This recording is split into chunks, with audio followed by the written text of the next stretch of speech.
There is a lot coming at Peter all at once in today's reading. You know, a million details. Whiter than white clothing, Elijah and Moses, a voice from the cloud. He thought he knew what a Messiah was. He thought that Jesus was that Messiah.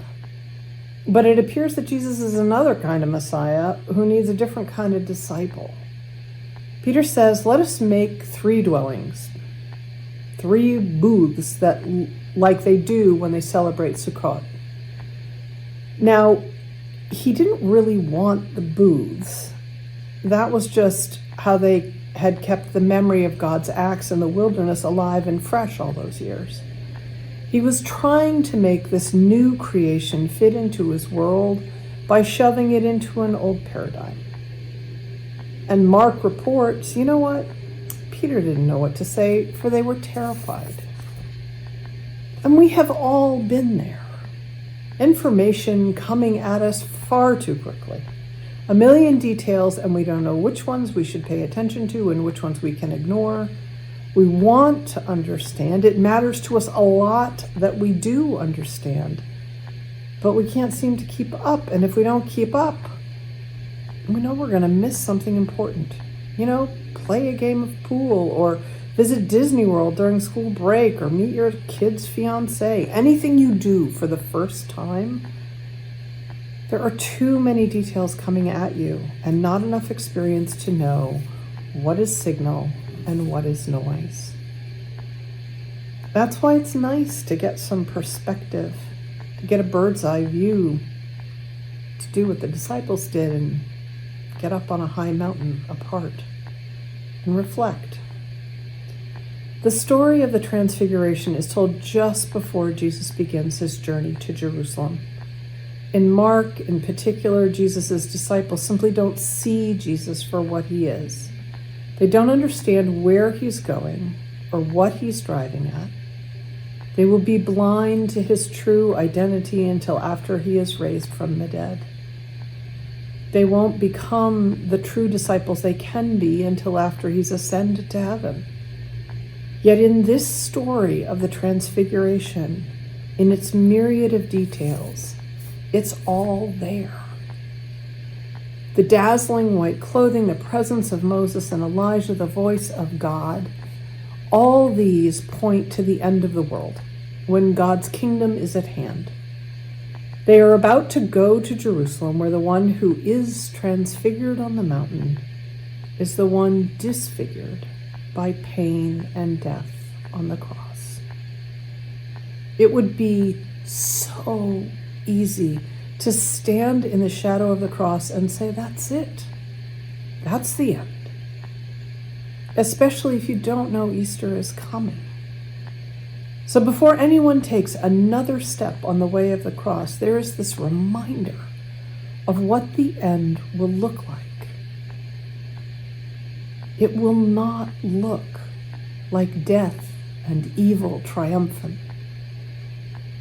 Even though it's so easy for us frail, limited, overwhelmed humans to believe that there is nothing more coming for us than death and destruction. They go up on a high mountain to the very boundary of heaven and earth, and Jesus meets a couple of friends there, Moses and Elijah.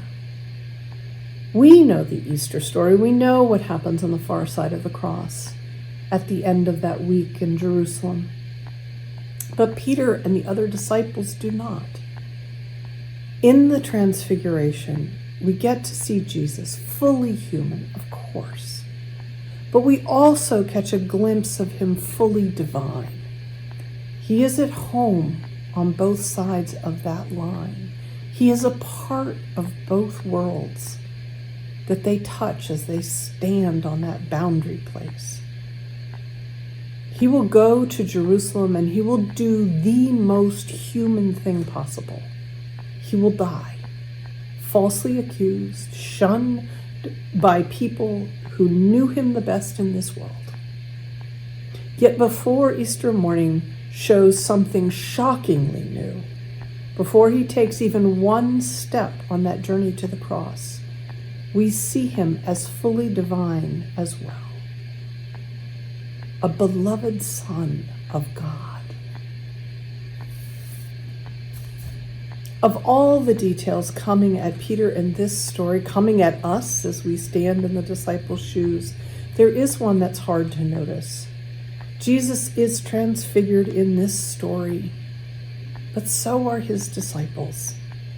They don't get it. They don't get what Jesus has told them, what Jesus is telling them, what Jesus will tell them. They call him the Messiah and then deny that he will suffer and die. They have their own ideas of what a Messiah should be, and they don't include dying on a cross mocked by the people he has come to save. But on that mountaintop, they have caught a glimpse of something. They don't understand it. They don't really know what to say. They're trying to make it fit into the familiar rituals that they use in their lives, but they already know that this something that they have glimpsed isn't going to work with the ideas they've already have. Somewhere in them, they are beginning to realize that they can watch Jesus heal and cast out demons and preach the good news. They can follow him to the foot of the cross. But what is the point of proclaiming him the incarnate Son of God if we ourselves fail to incarnate the self-same power which he revealed and made available through God's Spirit to us all? We don't see the whole picture. That won't come until Easter, and maybe not even then. As witnesses to Jesus, we've been invited into his story. But we don't see that story. We don't hear that story fully until we begin to live it. We're going to have to be content with mere glimpses, with a tiny foretaste of what is to come. We're going to have to live with limits on our understanding. But as we prepare to once again walk that road heading for Jerusalem and the cross, we have to live like we know what the end looks like, and it doesn't look the way the world looks now. As we head into Lent, we have to live like we follow Jesus to the cross itself, because he is fully human and fully divine. That may sound crazy, but it's just true. As we head down the mountain and into the bazillion details of our lives that come flooding over us, and we don't know what to say or do, and we're overwhelmed and afraid, we have to allow our relationship with Jesus Christ to transfigure us. This journey is not something we control or predict. This journey is a gift of grace, a gift from God. It is a journey we take with imperfect knowledge, not sure what to say or do, not sure of anything, but the imperative to keep moving, to keep sharing the good news with everyone we meet. Because transfiguration only requires a tiny glimpse of what is coming, of who Jesus really is, to change lives completely, regardless of how much is coming at us. Amen.